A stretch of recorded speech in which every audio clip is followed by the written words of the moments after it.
राजस्थान में गुलाब चंद कटारिया को असम का राज्यपाल बनाने के बाद मेवाड़ की राजनीति में बड़ी उथल पुथल मची है। 3-4 दशक बाद बीजेपी में नेतृत्व पर सवाल उठ रहे हैं। वहीं कांग्रेस भी नए दांव पे चलने के मूड में है। राजस्थान की राजनीति की केंद्र बिंदु माने जाने वाले मेवाड़ में गुलाब चंद कटारिया 40 साल तक बीजेपी में सक्रिय रहे। अब सवाल ये उठ रहा है कि मेवाड़ में इस दिग्गज की जगह कौन भरेगा।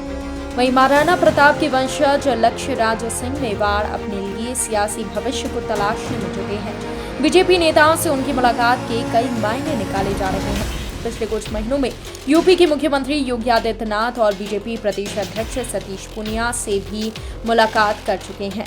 हाल ही में उन्होंने केंद्रीय मंत्री गजेंद्र सिंह शेखावत से मुलाकात की। इसके बाद जल शक्ति मंत्रालय के कार्यक्रम में PM Narendra Modi video conferencing से जुड़े और उसी कार्यक्रम में लक्ष्यराज सिंह मेवाड़ ने भी संबोधित किया। बीजेपी की तारीफ की और कहा कि पिछले 70 साल में जो नहीं हुआ वो अब हुआ है। अब की बार जल शक्ति मंत्रालय की स्थापना हुई है।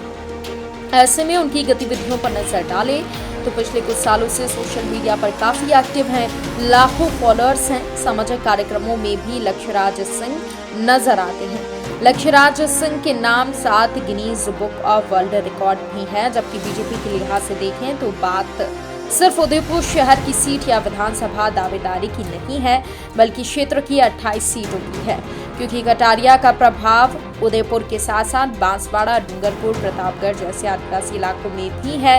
जैन समाज से ताल्लुक रखने वाले कटारिया ने राजपूत और आदिवासी जातियों को भी बखूबी साधा है। क्षेत्र की 28 सीटों को कटारिया सीधे प्रभावित करते आए हैं।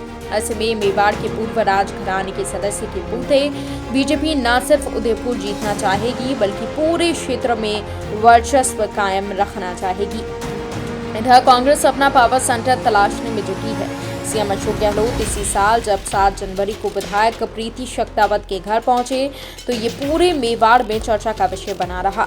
बता दें कि पिछले विधानसभा चुनाव के दौरान मेवाड़ में जीत हासिल करने वाले इकलौते कांग्रेसी विधायक गजेंद्र सिंह शक्तावत को पायलट का खास माना जाता था, जिनके कोरोना से निधन के चलते उपचुनाव में उनकी पत्नी प्रीति शक्तावत जीती, जो गहलोत गुट के काफी करीब नजर आती हैं।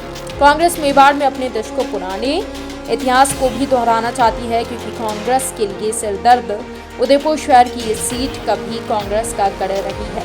वहीं जब वल्लभनगर विधायक के आवास पर सीएम चर्चाएं हुई तभी गहलोत ने कहा कि मेवाड़ कांग्रेस का गढ़ रहा है और फिर उसी जोश जज्बे के साथ चुनावी मैदान में उतरकर भाजपा को पटखनी देने की जरूरत है।